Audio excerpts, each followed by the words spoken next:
striving for the same thing, so it's always a treat to get to connect in real life. Yeah, definitely. I'm excited to talk to you offline as well after this and more, and as much as we can. But we literally just discovered something which has to be So wild. So Rachel literally just said to me, Jay, I need to tell you what I was doing yesterday. Yeah. And I was just like, I did the same thing. So why don't you...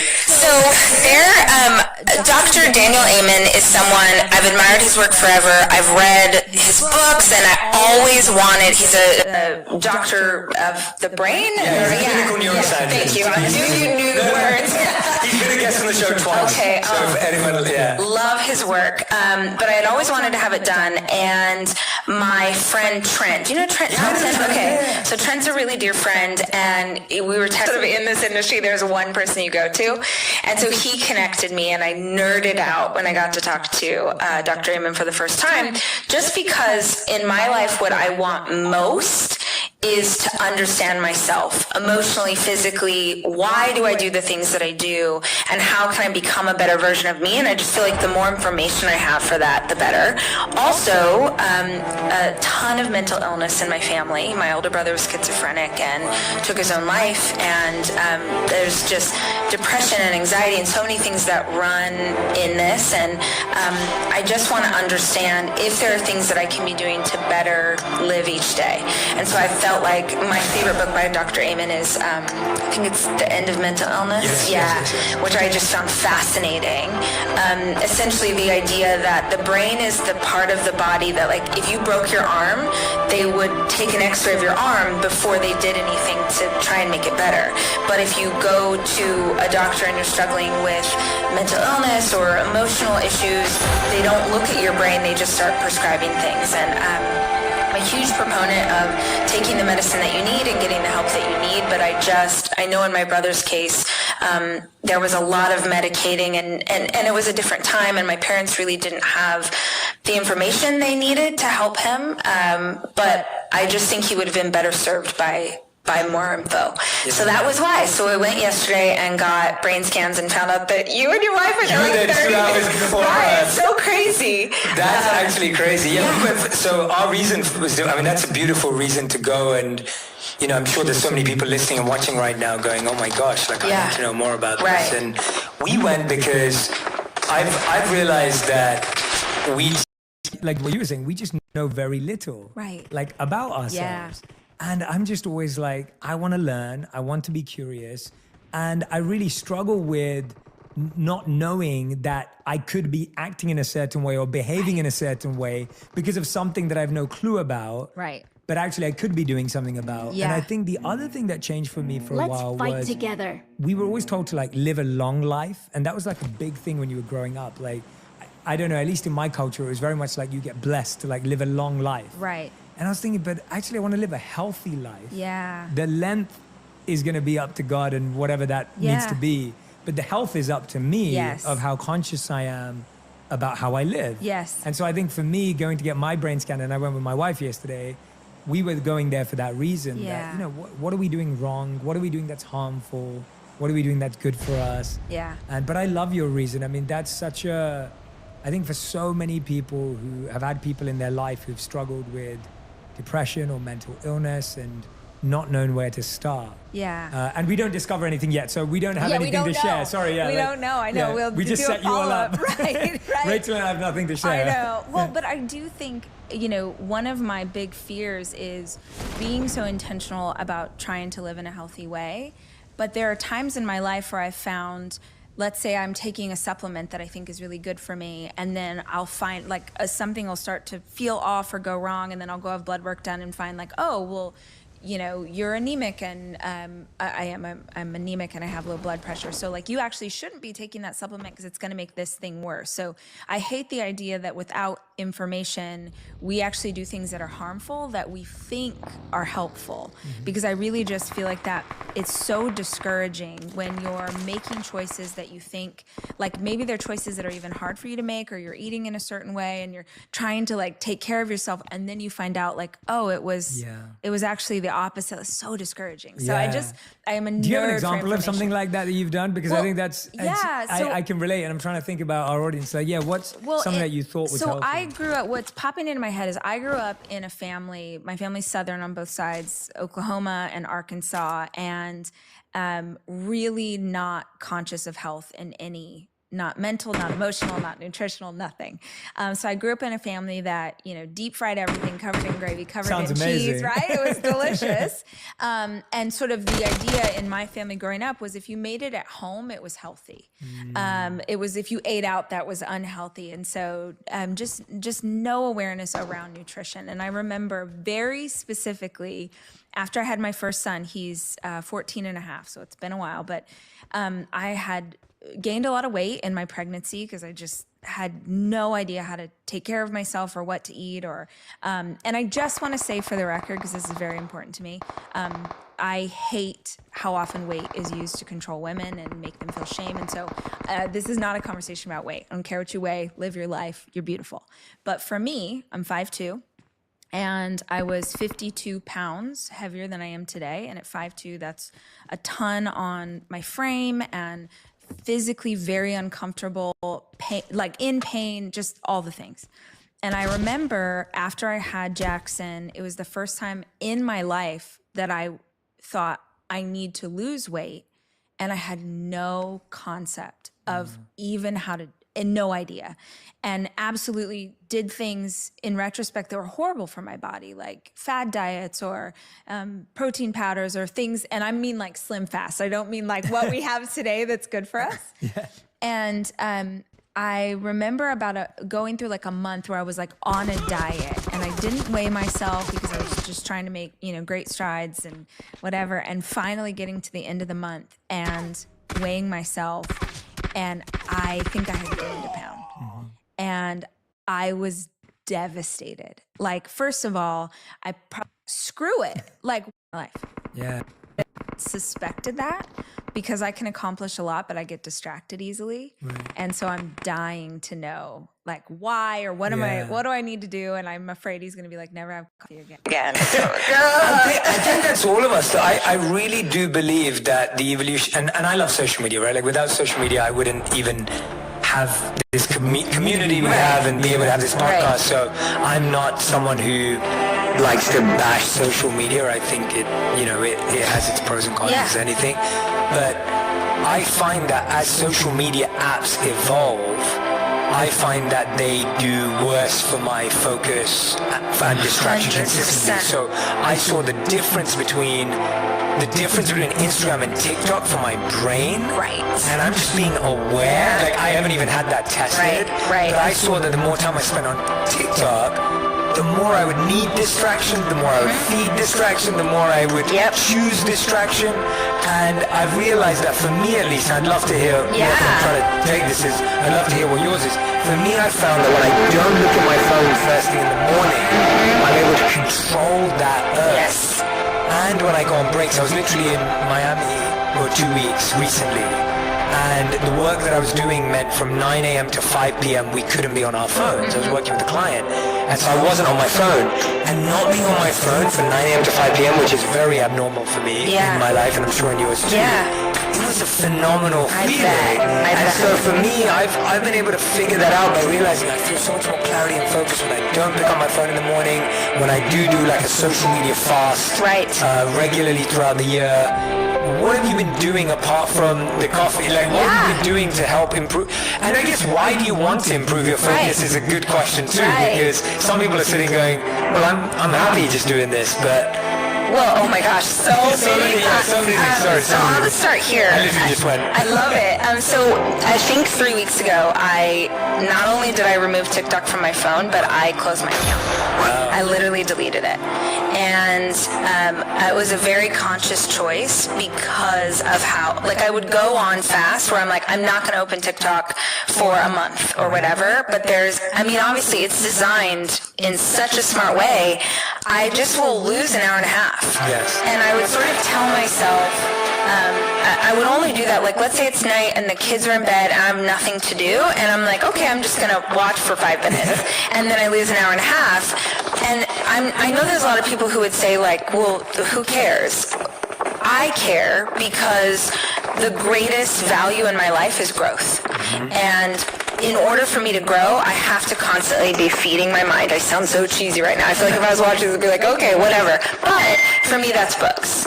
And I never run out of nonfiction books on my nightstand, on, tables in my, and so I have all these stacks I really want to read. And that hour and a half, that was my reading time.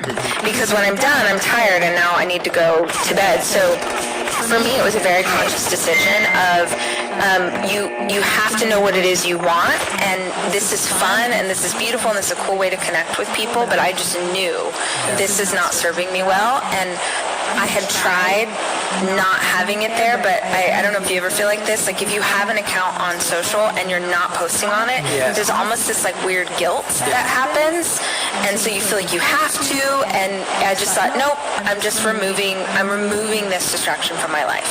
So why focus matters to me is there's so many things that I want to do, meaning there are 10 books inside my brain that I want to write, and screenplays, and things I want to try, and stuff I haven't done before, and the only way I'm going to pull that off with a company to run and 4 children is the ability to focus and get into flow state and get that work done and be highly productive and then move on to the next thing.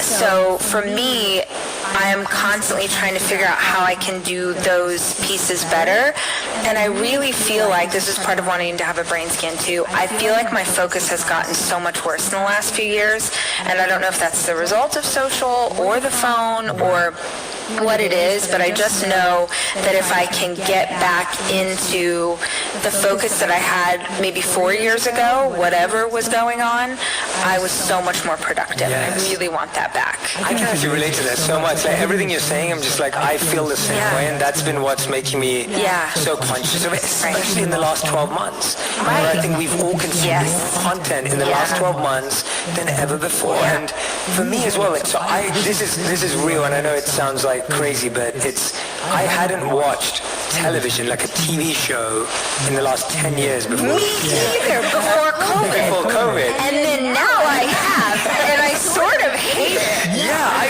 I literally noticed myself. I didn't watch TV. I watch movies, so I'm a big movie fan, but I hadn't watched a TV show or watched something consistently or binged or any of that. So I do watch movies, just to clarify, because I talk about movies a lot. But TV shows, I hadn't, and I feel so different mentally now that my habit became every night, me and Riley would finish our day and we'd turn on a show, which we didn't do for such a long time. We've been married for 5 years, so for 5 years of our relationship, we haven't done that at the end of the day. We've been doing that nearly every day for the past 12 months, and I feel different. Right. Like, I feel slower, I feel more lethargic, I feel less alert, I feel my best self. Well, it's interesting. I was talking to my boyfriend about this, which I'm fine to say that I have a boyfriend, I'm just not going into details. So I was talking to my boyfriend about this the other day, about how important boredom is for imagination.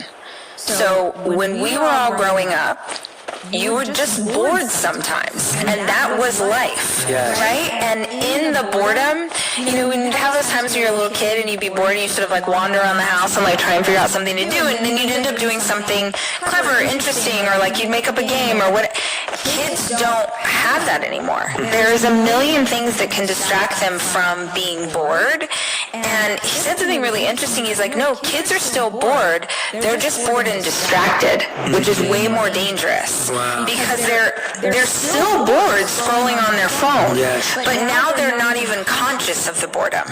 And what is that doing to the next generation of not being able to be creative thinkers or sort of go outside the box? And I have this conversation with my kids a lot, because they have like our old phones. My ex and I will be like, oh, here's an iPhone 4 that you can like try and make work. But they definitely have phones, and that's very much a part of their life. And they get so frustrated with me because I'm like, no, you need to be, I can't figure out what you're going to do with this time.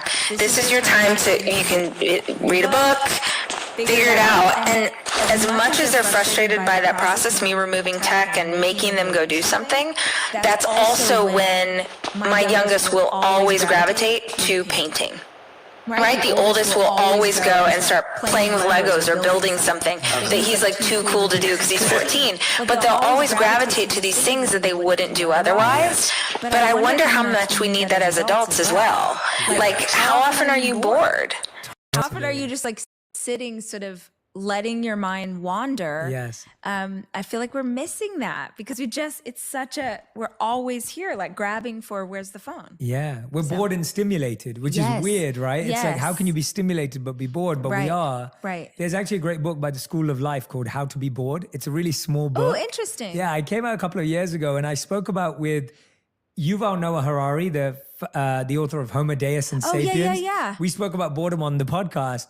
And we were going to start the boredom movement. Right. we were like, you should have X amount of time every day where you allow yourself to be bored. Yes. Like you allow yourself to not do anything. And maybe, like you said with your children, we'd actually do something innately creative and magical and beautiful. And maybe you won't. Maybe you'll just be bored. Just be bored. But it's healthy for the mind and the brain. I wonder what Dr. Danielle was going to tell us. I know. But I wanted to ask you, this is something I've actually wanted to ask you for such a long time.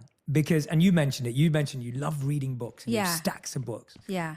And you've had 3 phenomenal successes as bestsellers. Yeah. But that's not where your author career began. No. And I remember reading articles about you and just looking at and I forgot the exact numbers, so forgive me, but how many books did you write before Girl Wash Your Face? Girl Wash Your Face was my 6th. 6. Book. That's what I was going to say 6 books before. I was going to say 6 or 7, but I didn't want to get it right. So Girl Wash Your Face, Girl Stop Apologizing, Didn't See That Coming. Yeah. These 3 books, multi-millions of copies sold, extremely successful, like the guidebook for literally every person I've seen online. But then there's 5 books before these 3. And that like 4 people read. Do you have a number? Yeah, do you have a number of as a rough, I'm not asking for a sales figure. I mean, more just like, how many people care? I mean, it's hard with, so the very first book I wrote was they've called, all changed now. Yeah. Right. That's what's hard. I'm like, they sold hundreds of thousands now. Now, yes. But back then, here's how I would think of it. So when you're an author, just saying this for peeps who are at home who might not know, you get an advance. So a publisher gives you an advance to write a book. And then if you sell out that advance, then you start making royalties. I know you know this. No, it's useful. It's very useful. Yeah. So just as a point of reference, my advance for my first book, which was Party Girl, was $1,000. And I was like, I am rich. I have made it. Like, I'm killing it in life. So that was just this tiny fiction book that I wanted to write about, and I still love so much. And fiction is still such a big place in my heart. I actually just finished my first screenplay. That's amazing. I didn't know that. Yeah. Congrats. And I've always wanted to do it, and I've had the idea forever. But that's, again, this sort of like creativity and ability to focus is like, how do I shift my brain from thing to thing? So I started in fiction, and I think that'll always be a part of, I love that. Of like love for me. And it doesn't even have to be successful. Here's the interesting thing. Yeah. Maybe we talked about this when we did the podcast. Being an author was never ever something I planned to be known for. Yes. I just love books, and it was my hobby. And so I would write a book. And in fact, Party Girl, I self-published. No publisher wanted that book. And I self-published, and then it started to sell and it started to do well. And then a publisher came and said, hey, we want to buy this and turn it into a series, and we'll give you $1,000. And I was like, hot damn. Wow. So it really was just supposed to be this little thing I did on the side. And I honestly, I don't know how this will sound, but like, I miss the obscurity. I miss writing and not having anyone care what I wrote about, because there is a freedom as a creative to do whatever you want to do. Like, do you remember when you first maybe started creating content and you could freaking do anything? And now everything's under a microscope, and how did it perform compared to that? And so I feel like you lose some of that artistic, joy in the process. Yeah, I love that. That's been, actually, it's really interesting. Every time, and I've been having this conversation a lot more recently, like people have been asking me like, what's the big, and I'm just in that space, and I can see how uncomfortable it is as an answer to some people who are like, well, well, we're doing a lot of stuff that I love. Like, I love the podcast. I'm sitting down with amazing people. I am writing my second book, and I'm loving the process. But there's also a part of me that's allowing myself to just unfold and unravel again. And a lot of it to me is, and I said this to my friends the other day, we had a group call with all my friends in London who I miss, And I'm saying, like, I literally feel like I'm back at the beginning of my journey again in so many ways. I do too. Yeah. That's wild. Yeah, I do too. And it's really like liberating and refreshing, and I love that you said that, and I'm so happy. It's nice to know that, you're not alone, even when... Shri Ganeshaya Namaha Mama Sharire Utpanna Utpasyamana Akhila Arishta Nivrittaye Shri Mrityunjaya Prasadata Dirghayusha Satata Arogyata Avaptaye Sakala Aishwarya Praptyarthancha Mahamrityunjaya Japam Aham Karishye Om Trambakam Yajamahe Sugandhim Pushtivardhanam Urvarukamiva Bandhanam Mrityormukshiyamamritat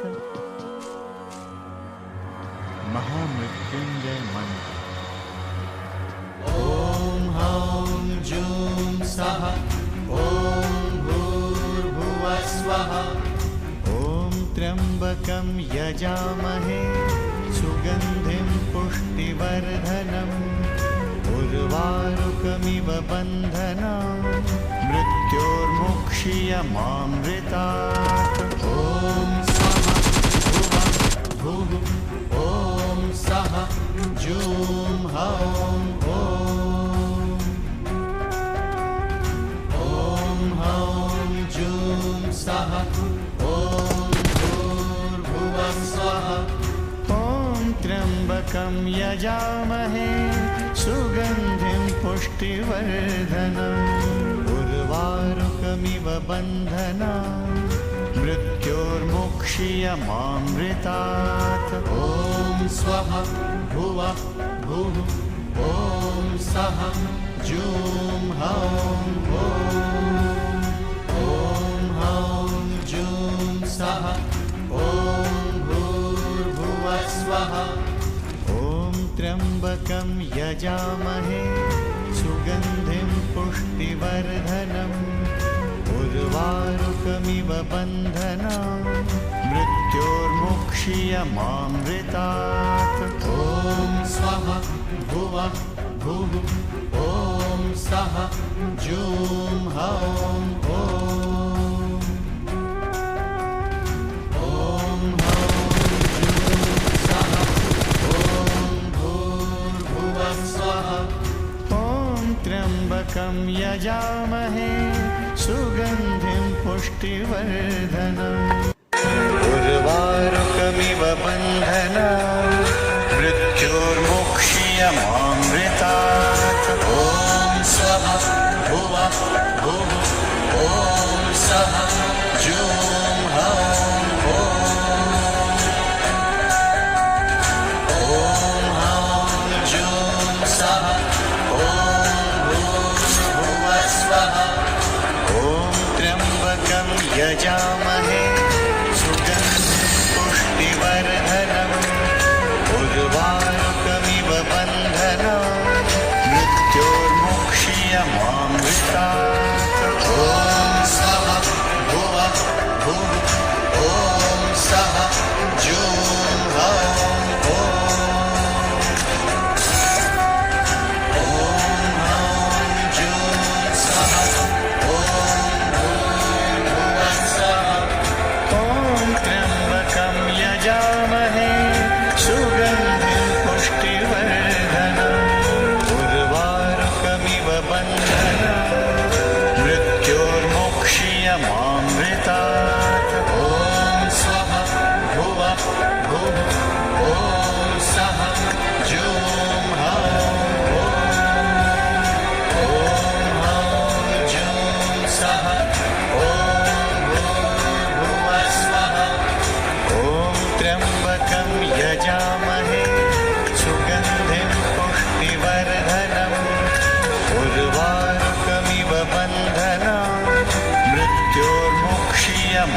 मोक्षीयमामृतात् ॐ स्वाहा भुवः भुः ॐ सः जूं हौं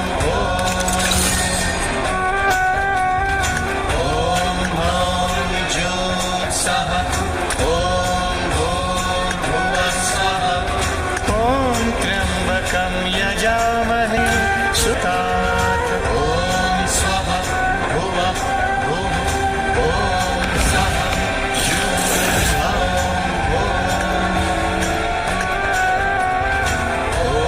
हौं जूं सः ॐ भूर्भुवः स्वः ॐ त्र्यम्बकं यजामहे सुगन्धिं पुष्टिवर्धनम् उर्वारुकमिव बन्धनान् मृत्योर्मुक्षीयमामृतात् ॐ स्वः भुवः भुः ॐ सः जूं हौं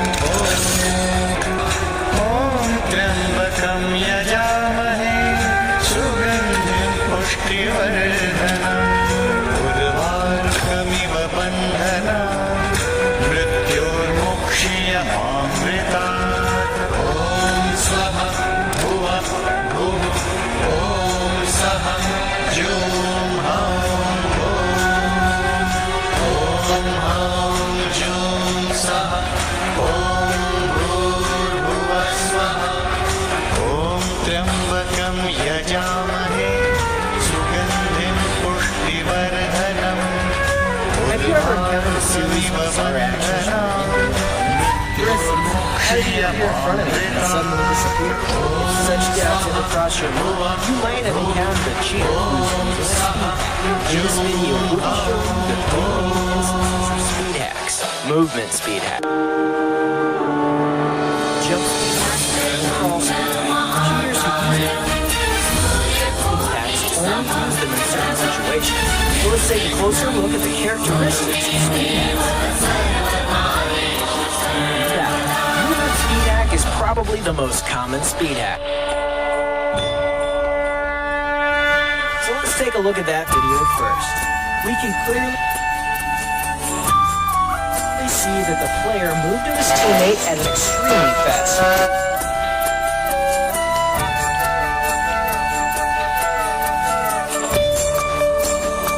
speed. This is the most typical speed hack.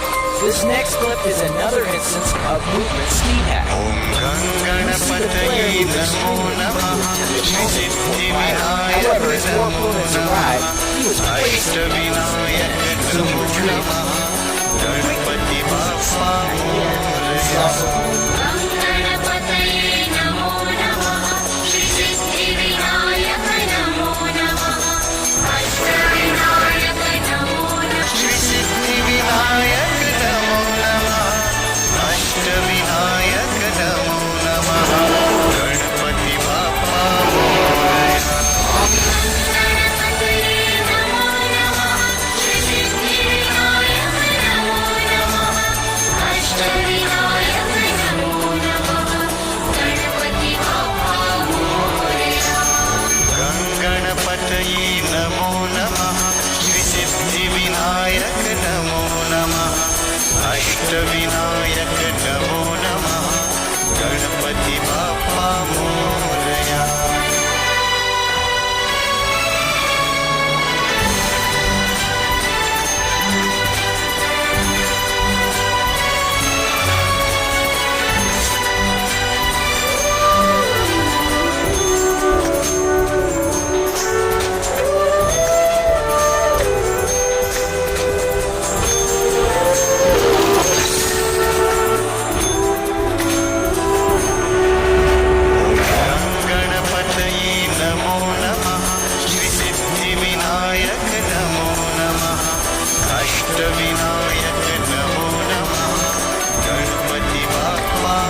ऐश्वर्य प्राप्त्यर्थं च महामृत्युञ्जय जपम् अहं करिष्ये ॐ त्र्यम्बकं यजामहे सुगन्धिं पुष्टिवर्धनम् उर्वारुकमिव बन्धनान्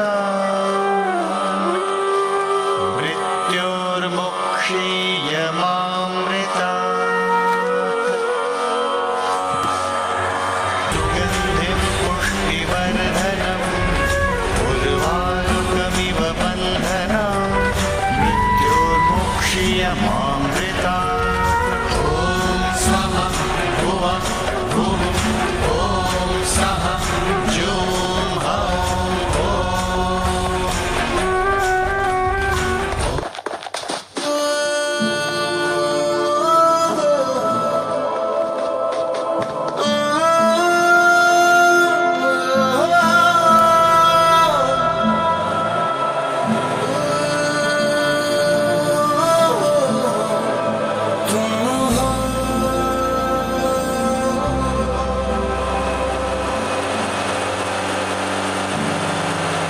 तुम हो पास मेरे साथ मेरे हो तुम हो जितना महसूस करूं तुमको उतना ही बाबी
आखिर क्यों पल में यूं दीवाना मैं हो गया,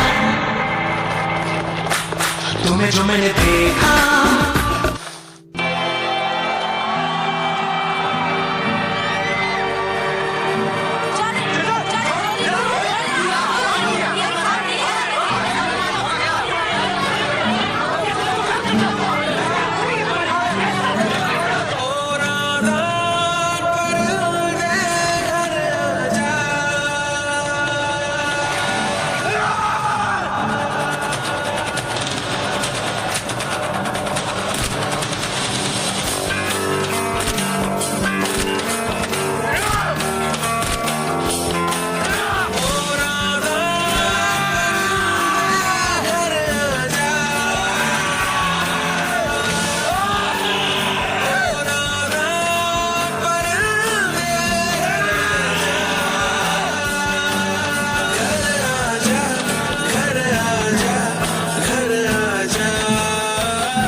Java